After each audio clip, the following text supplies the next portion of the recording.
The New York Jets are taking on the Tampa Bay Buccaneers on Sunday. What can we expect? Let's talk about it.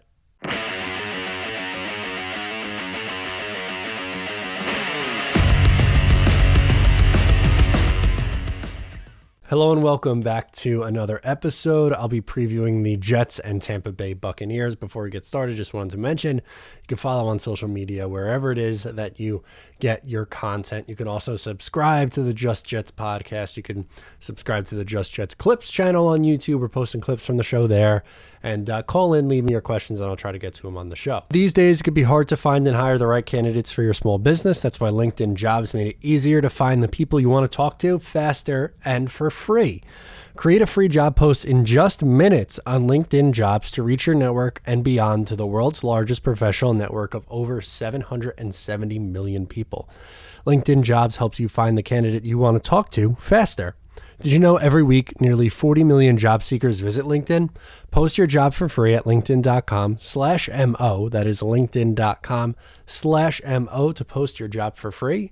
Terms and conditions may apply. So the New York Jets are coming off a win against the Jacksonville Jaguars. It's a game that some fans were happy that they won, others weren't. But in this game against the Tampa Bay Buccaneers, well, it's going to be very much so an uphill battle for them as, well, they're pretty much the opposite of each other. The Jets are 4-11. The Bucs are 11-4. Offensively, the Bucs are second in the league, while the Jets have the 27th offense. And defensively, Bucs are at 9th with the Jets at 32. Jets still have the worst defense in football. And when you're going up against Tom Brady, well, that could be a little bit scary, which that's the storyline here. Old friend, old foe, Tom Brady, who is 29-7 versus the Jets in his entire career, gets him again. And this time it's Zach Wilson's first trip against Tom Brady. It's a big deal because of, well, Brady was in the Jets division for 2 decades and, you know, he was, well, the poster child of the AFC East. Now it's kind of up for grabs. The Bills look like they're going to win it. The Patriots look good. The Dolphins look good, but the Jets are a bottom feeder. So it'd be kind of nice to, you know, make it a competitive game and show that Zach Wilson can hang against Tom Brady. But I mean, you look at just Brady's dominance against the Jets over his career. You can go back all the way, you know, to when he came in 2000, 2001, and the rest is history at that point. But hopefully this is the final chapter. I don't want to ever see the New York Jets play Tom Brady again after this upcoming week. Even if it's just Antonio Brown and Rob Gronkowski, that should be enough. Like, we know Godwin's done. Mike Evans didn't play last week. And even if he doesn't play this week, you know, Fournette's not going to play. But even still, with just Gronk and Brown, that should be more than enough against this Jets defense. They don't have someone who could play with Rob Gronkowski. They don't have someone who can keep up with Antonio Brown. I guess Bryce Hall, but they don't really ever use the Jets. The Jets do. They don't ever really shadow someone. So Brown could be all over the field and, you know, create some mismatches. So I would fully anticipate Tom Brady bouncing back after a 2 down performances last week against the Panthers. He was better. I think he had 230 yards passing, just over 230, after getting shut out the week prior to the Saints. Well, the Saints and the Panthers have 2 pretty good defenses. The Jets defense is just cooked right now, so I would fully expect the Bucs to be able to put up a ton of points this week. Now, the Bucs defense isn't at the level that it once was, like last year, but it's still a really good defense. And their strength is the defensive line. I mean, last week they had 7 sacks and 11 quarterback hits on the Carolina Panthers. So Zach will likely be pressured.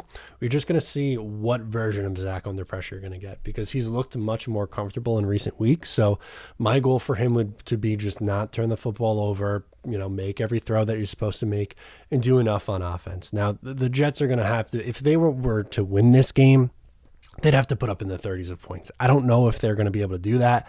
That's why the Bucs are 12.5-point favorites. We'll make that pick in a second here, but just overall, like the talent disparity is obviously there. So for Wilson, I just don't want it to look like a disaster game like early in the year. He hasn't really had a disaster game. If he can just, you know, manage and play relatively well, then I think the Jets will be in good shape.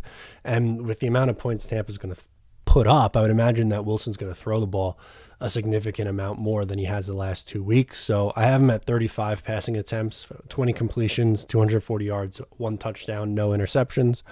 If he continues that streak of no interceptions to close out the year, that'd be an extremely positive sign.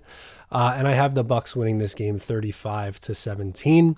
I just think they are the far and away better team. I think the Jets offense will be okay. I think they'll put up 2 touchdowns, but I mean, this Tampa Bay offense is just on another level, and the Jets defense is just so bad. I don't think they have nearly enough to keep up. So yes, I'm taking the Tampa Bay Bucs minus 12.5. And since I am still in quarantine, not able to film with Casey, but she told me, like every other week, she is taking the away team. So she is also on the Bucs minus 12.5. My record is 6-8-1. Casey 7-7-1.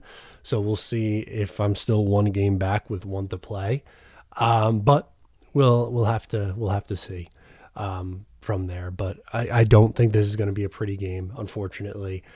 This is a really good Tampa Bay team who they're clinched the division, but they are still technically alive in the race for the 1 seed, so they have a lot to play for. So I don't expect this one to be close. I think it's a little bit of a blowout, but I don't think it's going to be like a 40-3 kind of game. I think the Jets offense does a little bit. So let me know what you think down in the comments below or on social media. Thanks so much for tuning in.